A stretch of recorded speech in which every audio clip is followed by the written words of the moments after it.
How to speak with confidence. Everyone can improve their communication skills. You will become an excellent public speaker if you utilize and follow these recommendations.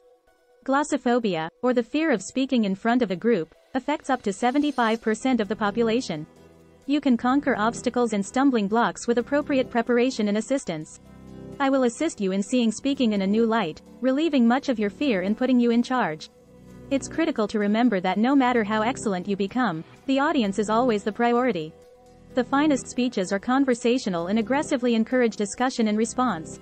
The objective should always be to engage your audience and leave an impression. Being genuine to yourself is the foundation of effective public speaking, and anybody can do it. This involves things like establishing a comfortable atmosphere for yourself. It's time to become a glossophile, endowed with the abilities and confidence to hold an audience in your palm. Everyone can speak, whether they are confident or not. Most of us have an underlying dread of public speaking, and this anxiety may never go away. When speaking in front of groups, we will learn how to regulate it, work with it, and utilize it to our benefit. We get increasingly fearful of public speaking as we become older. Our older, analytical intellect suppresses the creative talents of childhood. The answer to this is the first step in giving oneself the highest chance of success for any would-be speaker in any situation: belief. We used to love show and tell since it allowed us to bring in our favorite topic to discuss.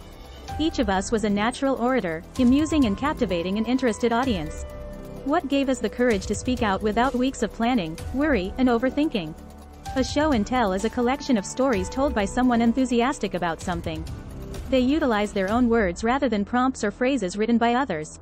This enables individuals to tell their tales, infused with their own experiences and personality. You would have passionately owned what you spoke to your peers on something vital to you, whether it was a treasured Star Wars toy, an autograph from a favorite pop star, or the chewed-up frisbee you tossed for your dog. You must believe in the stuff you provide if you wish to stand and give boldly. To make the knowledge meaningful to you, you must wrap it in your own experiences and personality. The more you can convey your personal story as a speaker, the more engaged the audience will be. You must exercise caution not to cram messages or tales in a way that seems forced and abrupt. Your anxiety and dread will fade as you get to the safe ground of sharing stories about yourself. Use your tales to personalize your speech. It becomes an experience that you can fully inhabit. Brands abound throughout the globe. We drive from automobiles to the technology we use to the packaged food and beverages we eat. Brands we rely on for their reliability and performance. Or connect with them because they share our ideals. And we've all had our favorites. Brands are often the most important assets for many businesses. Product and business brands are carefully developed and marketed. Teams of individuals work on positioning and communication. What a brand stands for is communicated correctly and given to the appropriate audience. None of this occurs by chance. Celebrities have a brand representing the character they want the world to see. Adele, Posh and Becks, Rihanna, and Dec, and County Route 7 are among the most well-known by their first names and nicknames. We don't usually consider ourselves a brand since we are content with who we are. We have a network of friends and family who are familiar with us, so we don't feel the need to position ourselves so that they can identify our brand features. We can go farther when we speak in public. We create the groundwork for the message that will be delivered in our speech. As a result, we must position our brand correctly. Even in more formal settings, we typically enter meetings assuming that we represent the brand or values of the business for which we work. People we meet may have already formed opinions or made assumptions about what we do throughout the encounter. When we talk in public, it all comes into play. People make assumptions about us based on our body language. Others can automatically interpret our posture, gestures, and other actions, our tone of voice. Authenticity is essential for effective public speaking. If your speech is not consistent with your brand, it will fail. Your character cannot be fabricated on stage or in front of an audience. You could, on the other hand, be able to concoct a fit with the words and material you're presenting. How you talk and move is an essential component of your brand and may significantly impact your audience. Talented performers will be able to convey information successfully in many genres. They're the experts when it comes to intonation and physicality. Those who haven't won an Oscar can't reasonably compete, so we should just be ourselves. Awareness of your brand leads to more harmonic speechmaking that syncs with your personality.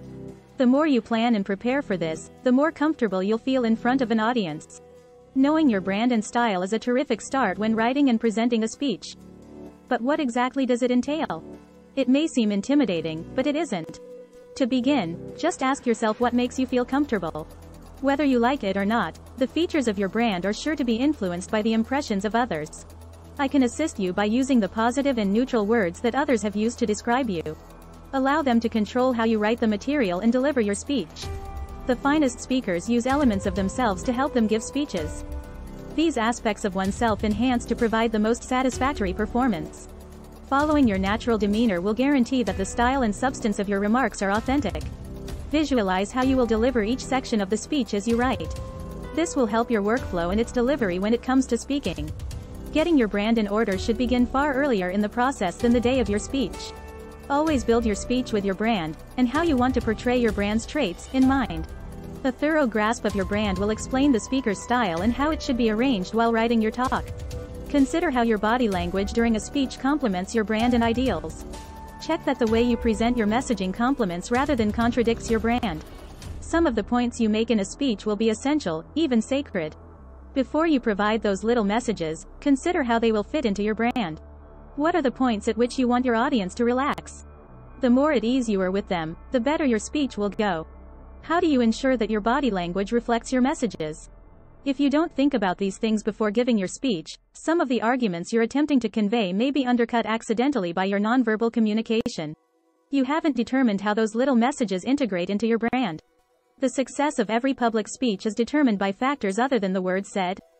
The speaker must be aware of who they are and what their brand is. Make use of your brand to protect your trustworthiness. Don't give in to the desire to adopt a character that isn't yourself. You don't want to put yourself in an unpleasant situation or succumb to the desire to impose a character that isn't you. Your audience will see through a contrived nature, and it won't take long to realize what else in your presentation is phony. You may have already written down some thoughts in your eagerness to talk. Organizing your speech now will give you the most fantastic opportunity for long-term success. First and foremost, you should clarify your key points. Assume you're a well-known quality assurance genius with extensive experience in your industry. Your beginning point should be a critical message that runs throughout your speech. Here are some ideas to get you started on the right track. You have the qualifications to wax eloquent about quality control, standards, audits, etc. There is no question that you could go into considerable detail if appropriate. As a speaker, you must be self-assured in front of an audience. Ego provides you with the inner power to stand up and speak. Telling the audience why you have the credibility to say what you're talking about is an excellent place to start. Otherwise, worries will gnaw as you get closer to delivering your first significant